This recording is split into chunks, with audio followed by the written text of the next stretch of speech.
Pues bienvenidos todos a esta nueva entrevista que realizamos dentro del ciclo Rediscovering Conservatism de New Direction en colaboración con la revista Centinela, que llevamos a cabo con distintos intelectuales de España, Europa y el mundo sobre principios del conservadurismo.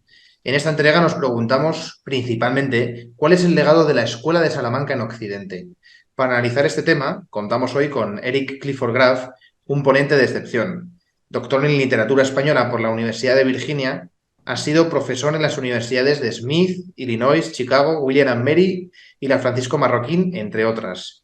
Es especialista en la literatura española medieval y moderna, así como la teoría literaria y política. Eric Graf es además un profundo conocedor de la obra de Miguel de Cervantes.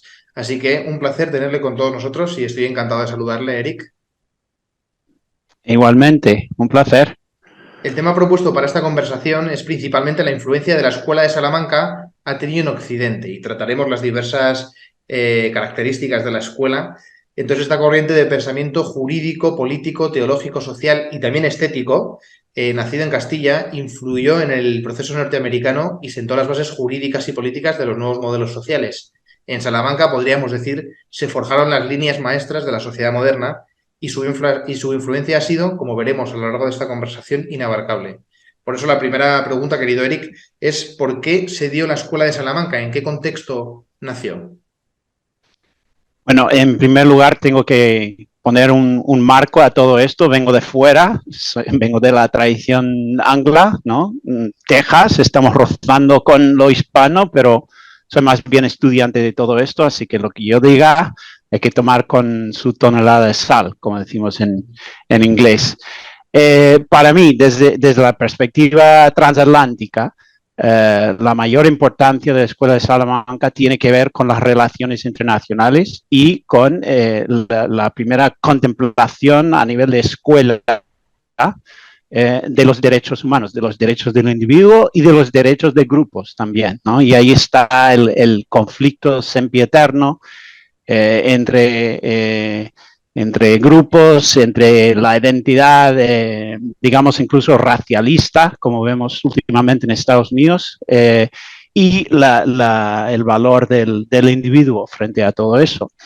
Y que existe siempre esa tensión, y creo que una manera buenísima para que un anglo aprenda acerca de esa tensión es precisamente atender a la Escuela de Salamanca, y tengo en mente más que nada ese famoso debate entre las Casas y Sepúlveda en Valladolid a mediados del siglo XVI. Me preguntaste acerca del contexto de la causa de todo esto. Siempre hay, si somos historiadores sinceros, siempre hay múltiples causas a todo tipo de fenómeno, sobre todo intelectual, pero yo subrayaría dos hechos históricos importantes. La llegada de los Habsburgo y con eso la revuelta de las comunidades, ¿no? Que entonces hay un conflicto entre el soberano, el nuevo soberano, que ya tiene su poder mucho más amplio, está pensando en un imperio universal, ¿no? Ese conflicto entre España y su nuevo soberano Habsburgo es una base importante. Y luego, claro, el descubrimiento del Nuevo Mundo. O sea, España ahora está intentando incorporar una serie de civilizaciones enteras, ¿no? al proyecto imperial.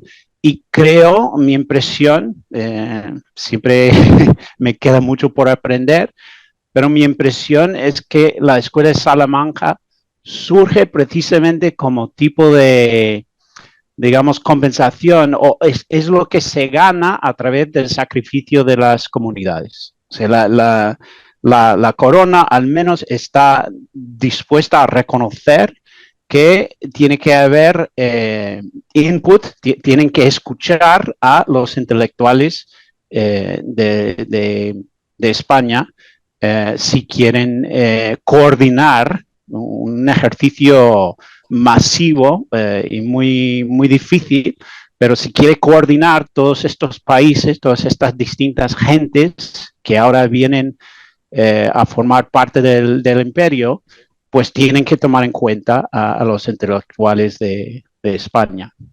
Y este bullizo intelectual, este motor de pensamiento de la Escuela de Salamanca, ¿consideras que fue una feliz anomalía? Una anomalía. Esa es una pregunta dificilísima. Voy a citar a Jefferson, nuestro fundador en Estados Unidos y probablemente nuestro primer hispanista. A mi modo de ver, es el primer estudiante del Imperio Español en Estados Unidos. Si algo ha ocurrido, es que ha tenido que ocurrir. O sea, llamar a esto como una causalidad es correr un gran riesgo de no apreciar una larga historia intelectual que ya viene formando base de esa escuela. Así que yo diría que no. Espero que sea una respuesta adecuada y no ofensiva. Lo es, lo es. Y sin embargo, pienso, querido Eric, que aunque no es una anomalía en la historia del pensamiento occidental, hemos tardado muchos siglos, quizá, en reconocer el pozo intelectual de la Escuela de Salamanca, ¿no? Hace apenas unas décadas, Schumpeter, por ejemplo, reconocía las aportaciones económicas de la escuela. ¿Por qué se ha tardado tanto? A ver, mucho viene de la Escuela de Salamanca y creo que estamos todavía rozando con el contacto intelectual entre, sobre todo, intelectuales como las Casas, Mariana, Victoria y la ilustración escocesa, más que nada, ¿no? Y los fundadores de Estados Unidos. Tenemos cartas de Jefferson recomendándole a Madison la lectura de Mariana, por ejemplo. Y muchísimas más cartas poniendo énfasis en Cervantes. Así que la influencia es económica en cuanto a esa manera de contemplar, por ejemplo, la inflación en el mundo moderno, que luego da lugar a una serie de investigaciones de la economía y aclaraciones de unos principios universales allí.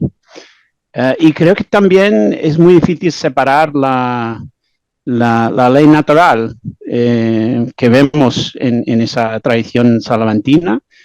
Es muy difícil separar esas ideas de Locke, ¿no? La idea de que nuestros derechos vengan precisamente de un conflicto inevitable entre distintos intereses está, creo yo, en la base del pensamiento de Locke y también Jefferson. O sea, la ley natural es fundamental para entender la historia de Estados Unidos y creo que viene, al menos creo que esto es lo que nos está señalando Tocqueville, nos viene de Salamanca también.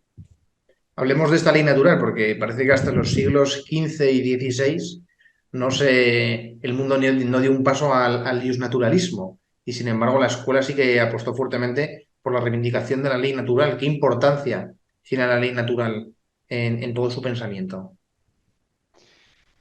Bueno, la ley natural supone el intento de limitar el poder del soberano.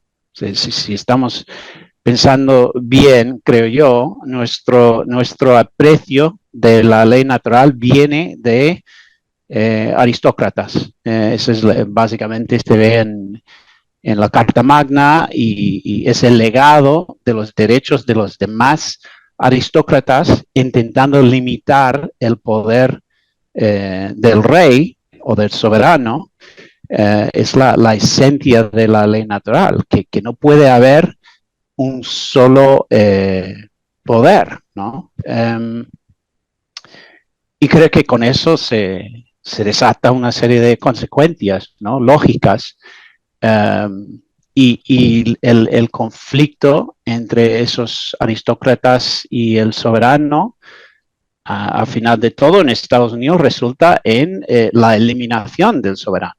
O sea, lo que Jefferson nos da es precisamente una estructura de autogobernación sin soberano, o al menos sin soberano absoluto, ¿no? Y eso otra vez creo que viene, has mencionado el legado estético de la Escuela de Salamanca.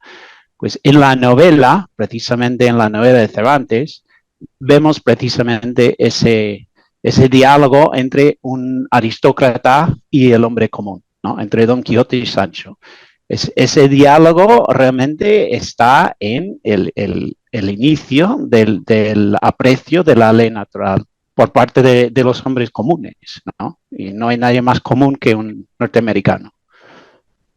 Entonces, en este contexto de siglo de oro, has mencionado la novela española, podríamos decir que sería un contexto de los protoliberales. ¿Nació en España la libertad moderna? Sí, no, estoy completamente convencido y lo digo porque Jefferson nos lo dice. Sí, Jefferson continuamente está señalando a Cervantes y a la tradición española, no solamente como fuente de muchas de sus ideas, sino que también una prueba de que esas ideas sean universales, porque está pensando en el futuro. Está pensando en un futuro encuentro entre el mundo hispano y el mundo anglo, que precisamente podemos ver, por ejemplo, hoy en día en estados fronterizos como Texas, Arizona, California, incluso Florida de alguna manera.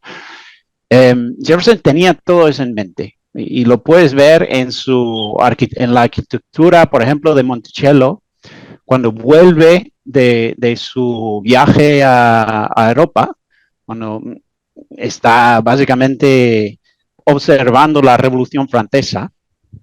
Cuando vuelve, le da un giro a Monticello. Antes Monticello, la puerta de Monticello le hacía cara al este, ¿no? Y cuando vuelve, le da la vuelta y ahora Monticello está contemplando el futuro, está contemplando el oeste. Y en Estados Unidos hay mucha confusión ahí porque todo el mundo cree que el oeste es el oeste de los vaqueros, el oeste de indígena, que claro, todo eso está, pero en ese momento el oeste era España. El oeste desde Virginia es California, Oregón, Texas, es Luisiana, es parte de ese imperio español en unos momentos también. Así que mirar hacia el oeste no es simplemente mirar hacia el futuro de Estados Unidos, es mirar hacia un encuentro otra vez con la Escuela de Salamanca, si lo queremos imaginar en términos, digamos, culturales, ¿no? En esta mirada hacia el oeste que comentaba, la escuela de Salamanca, sin embargo, tuvo muchas discrepancias internas. La escuela en general y el pensamiento castellano, si algo se caracterizó, es por su inmenso bullicio, porque no había una línea única de pensamiento. ¿Qué podemos recuperar de estas discrepancias internas entre los padres salmantinos que ahora echamos en falta, ¿no? En una cultura casi con la dictadura de la homogeneización, donde todos debemos pensar lo mismo? Claro, claro, ahí está la moraleja del diálogo a base de la novela, ¿no? No puede haber ni un solo punto de vista absoluto y perfecto. Sin diálogo, si vamos a admitir que estamos en un mundo, el mundo caído, no estamos en el cielo, y realmente el futuro es nuestro y es algo siempre negociable. El diálogo es fundamental. Por eso digo que la idea del soberano como más bien la última autoridad para poder mantener el Estado de Derecho, pues es fundamental, pero ahí está su límite, ¿no? El resto, mayormente las relaciones sociales, las hemos de desarrollar o o determinar de manera pública, con debate, con conflicto. En mi país en particular, últimamente, hay un miedo ante el conflicto. Al menos en términos interpersonales, hay una obsesión por no ofender, no hay un aprecio del diálogo y del conflicto y de la imposibilidad del acuerdo realmente, ¿no? Lo que estamos buscando, cuando digo nosotros, digo en general en Estados Unidos los intelectuales y los políticos que de momento reinan, buscan el acuerdo más que nada, ponen énfasis en el acuerdo, nada de debate, huyen del debate. De hecho, en las universidades hay ahora una pasión por censurar, silenciar al colega, y es muy deprimente. Y creo que todavía nos queda mucho por recordar y aprender de la tradición salamantina, precisamente en torno a esa idea del debate público, honesto, sincero, serio, pero sin miedo al conflicto. Por seguir con este tema y aterrizándolo en el Quijote, el diálogo entre Sancho y don Alonso Quijano a veces parece que les llevó a la locura a ambos. ¿No presenta cierto riesgo el diálogo de llevarnos a la locura? Bueno, ahí hay algo bien filosófico, creo.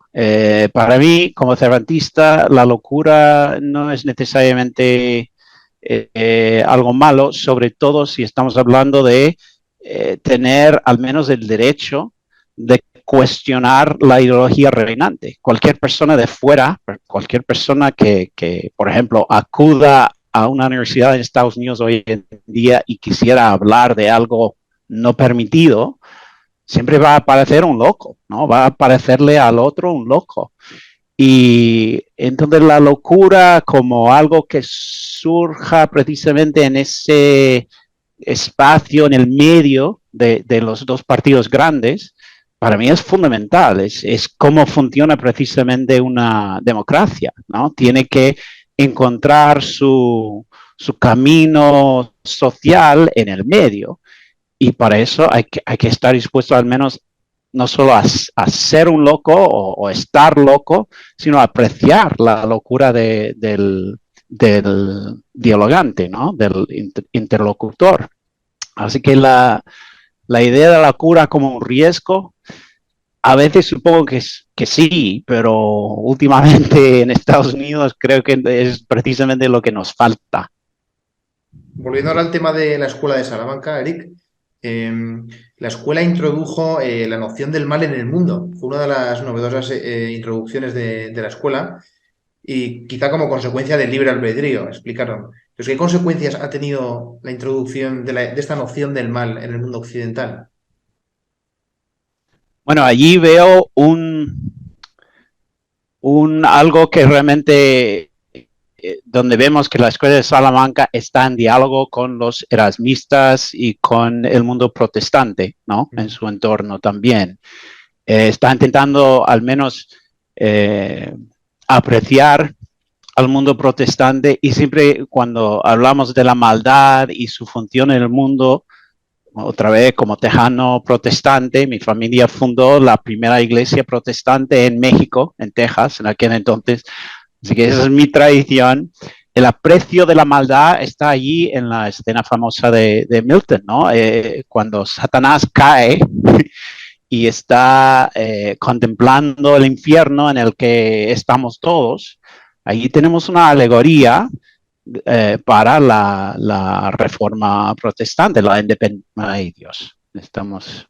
Pero esa capacidad de reconocer que somos todos en algún sentido diabólicos, pues precisamente da lugar a la ley natural. Y creo que en eso realmente los protestantes, el protestantismo es un movimiento político más que filosófico, porque las diferencias entre Locke y Mariana me parecen cada vez menos importantes, ¿no? Hay más bien influencia que contienda entre esas dos tradiciones intelectuales. Pero si pensamos si estamos dispuestos a apreciar la maldad que tiene cada individuo, pues fortuitamente eso nos da lugar a conceptos importantes de la ley natural. Si cada individuo es capaz de ser un tirano, entonces hay que limitar el poder a todos. Hay que limitar el poder más que nada al soberano, ¿no?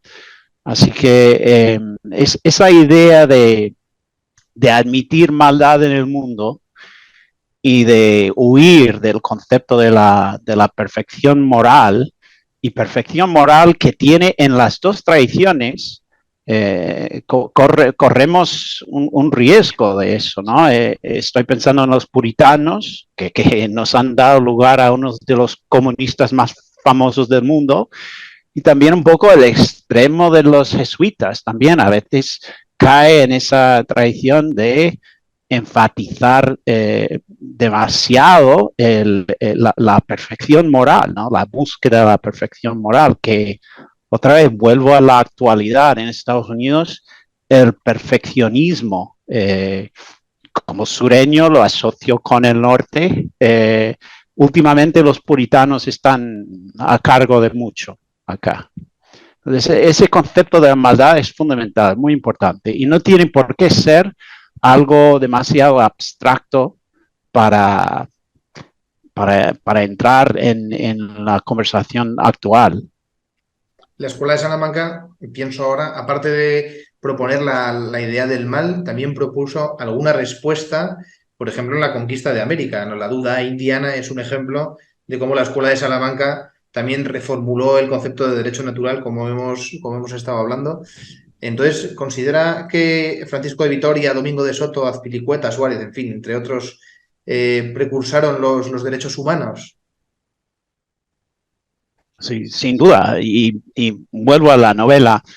Creo que en la primera parte, en la Sierra Morena, cuando encontramos a Cardenio dándose vueltas ahí en el monte y experimentando esas fases, esos brotes de locura y luego momentos de lucidez, ¿no?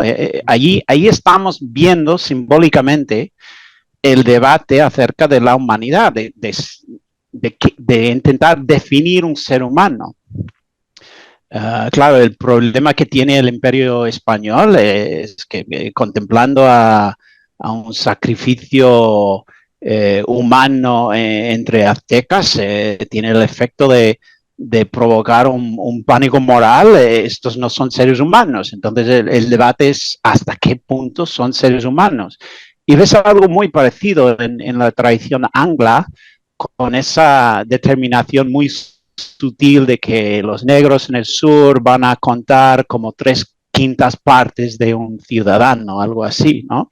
Entonces, todo ese debate acerca de en qué consiste un ser humano, o al menos en qué consiste un ciudadano, eso también viene de la Escuela de Salamanca, contemplando ese encuentro, esa dialéctica entre lo europeo y lo no europeo. Entonces debemos estar orgullosos, ¿no? De que los derechos humanos no sean más que la positivización de lo que nació en Castilla. De acuerdo. Vamos a hablar ahora de otra de las influencias de la Escuela de Salamanca en Occidente, que fue la separación entre el poder civil y el poder sobrenatural. Esta concepción política de la escuela de al César lo que es del César y a Dios lo que es de Dios es la antesala al secularismo moderno. Bueno, sí, la modernidad siempre surge en torno a esa cuestión de si existe Dios o no, supongo. Es una pregunta muy difícil y está cortando todo esto, muy difícil de entender. El secularismo en Estados Unidos en particular,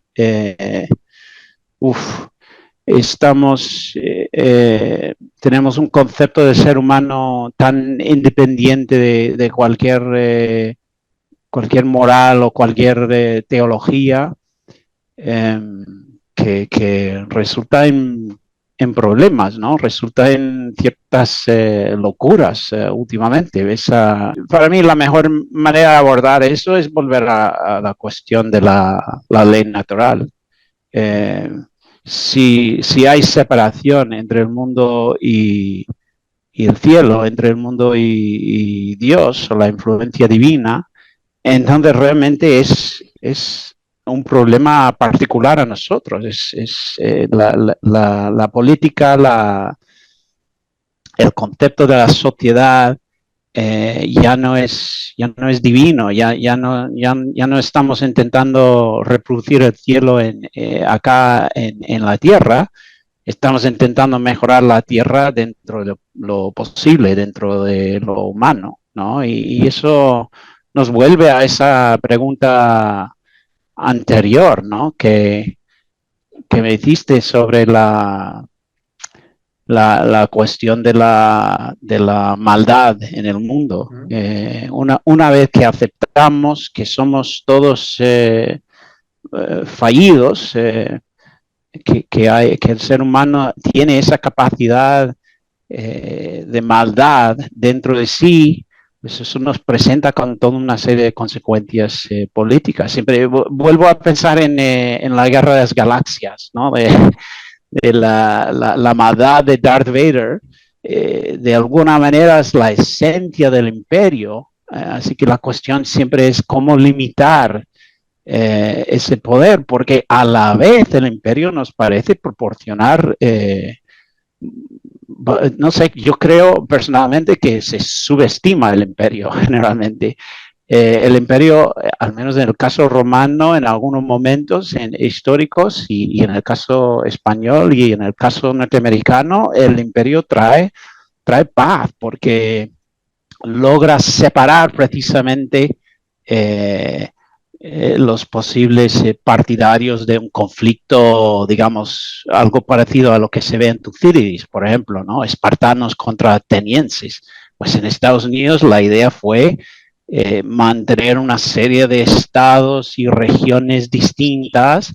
Eso creo que se puede ver incluso mejor en el caso del Imperio Español, donde hay incas, aztecas, mayas, hay zonas de Italia, zonas de Alemania, todo bajo el mando Habsburgo, de los Habsburgos españoles en particular.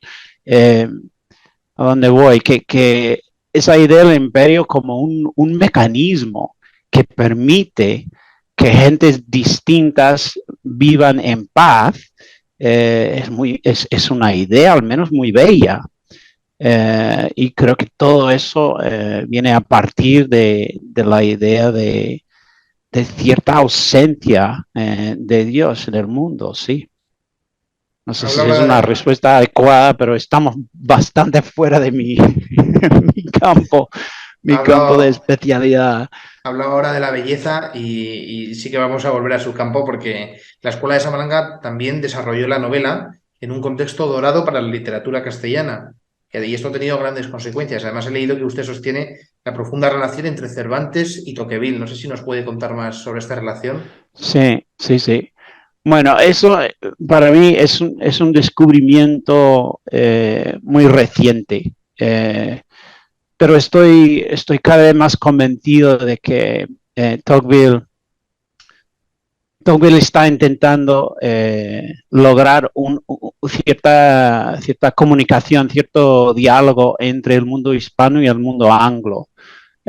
Y lo consigue casi borrándose del escenario del Nuevo Mundo. O sea, yo veo a Tocqueville como dándonos a los dos una larga despedida francesa, ¿no?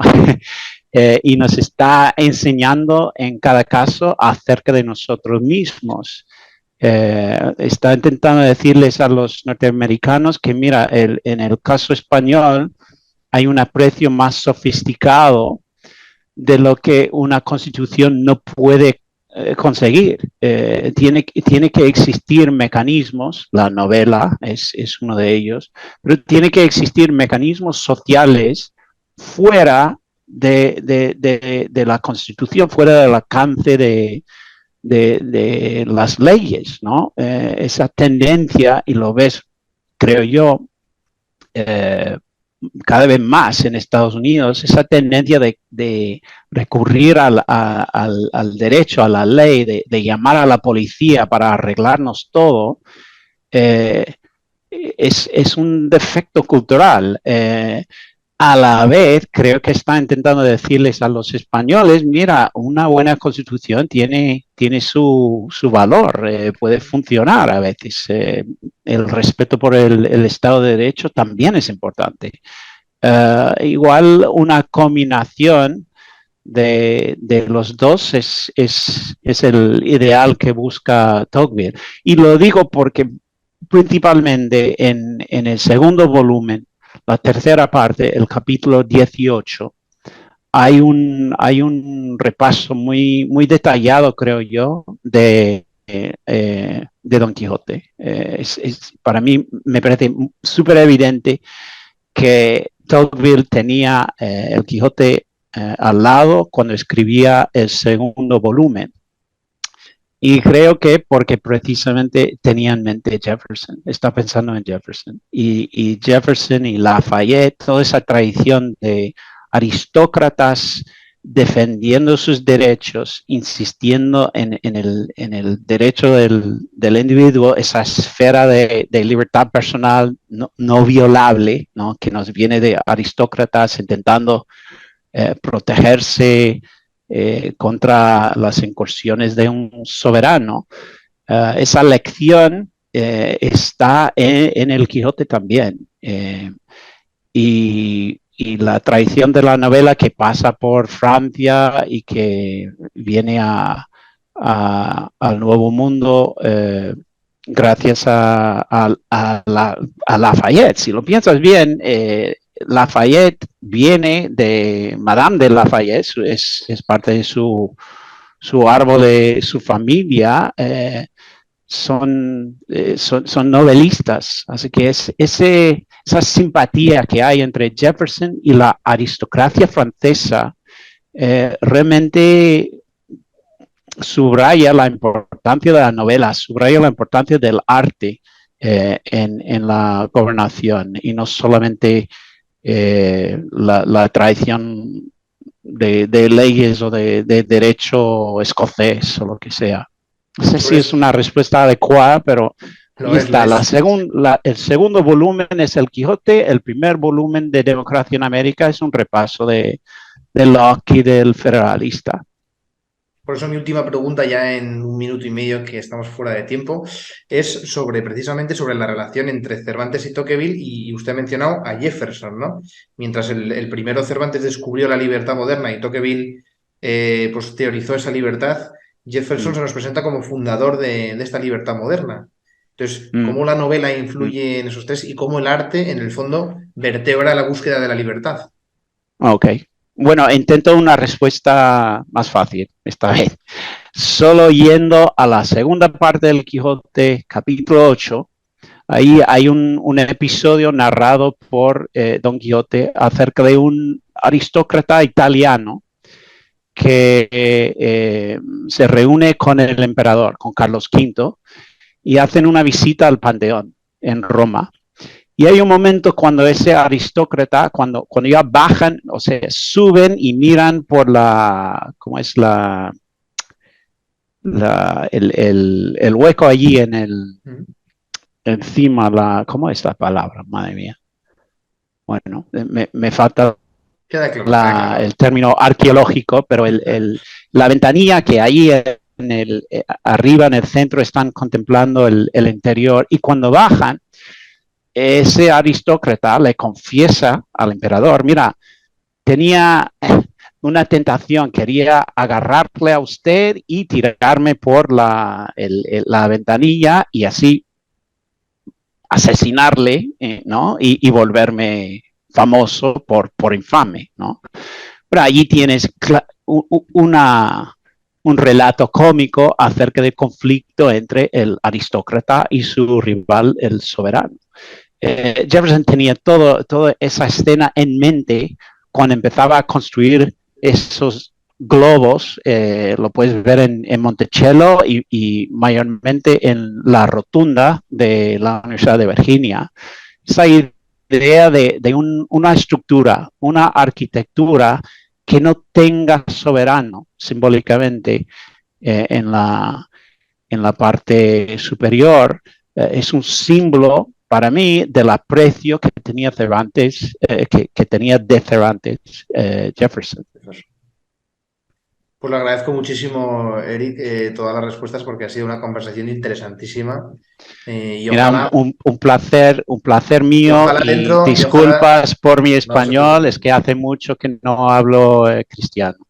No, perfectamente entendible y además ojalá dentro de poco haya una segunda edición dedicada especialmente a la novela porque seguro que yo y todos los oyentes se van a quedar con ganas de más. Así que gracias de Muy nuevo, bien, ¿eh? genial. Muchas Muchas gracias, gracias. un abrazo, Rodrigo.